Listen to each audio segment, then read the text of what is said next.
అబ్బాయినేగా అంతోని చంపడానికి తీసుకెళ్ళాడు. అవును సార్, ఆ అబ్బాయే వీడు. చూస్తారేం, తీసుకురండి.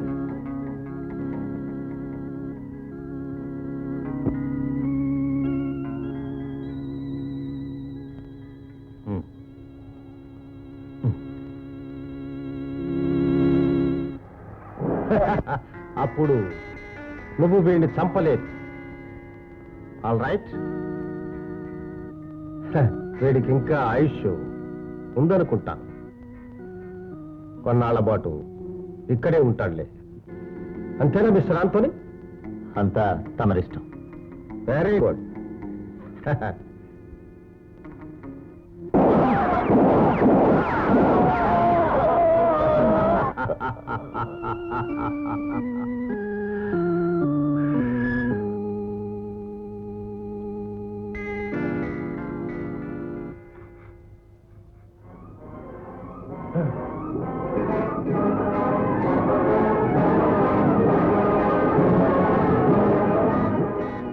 వీడిని చంపకూడదు. వీడి తండ్రి వీడిని వెతుక్కుంటూ వచ్చాడట. ఇక్కడికి వాడు వస్తాడు.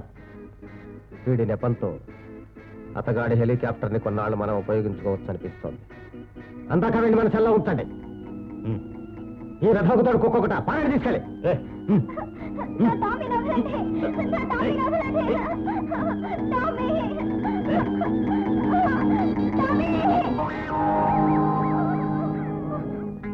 వదిన, సంధ్యను వాళ్ళ ఇంట్లో వదిలి ఆ రోజే నేను తిరిగి వచ్చేద్దాం అనుకున్నాను.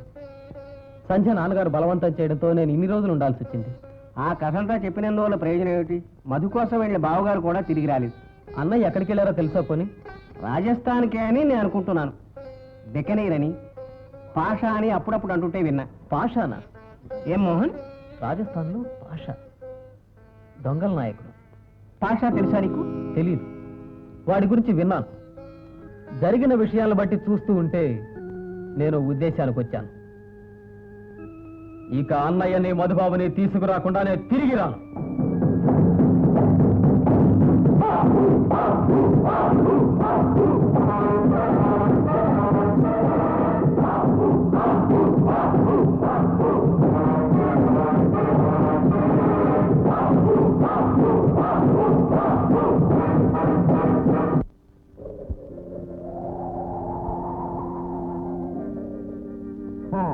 తమరు చాలా దూరం వచ్చారే, బాగా శ్రమపడి ఉంటారు. ఏం చేయను, తప్పలేదు. నువ్వు మాట నిలబెట్టుకునేవాడు అనుకున్నాను. నువ్వు చెప్పినట్టుగా నేను చేయాల్సిందంతా చేశాను. పోతే నువ్వు అదంతా పోనీ ఇక్కడైనా నా బిడ్డ నాకేమో.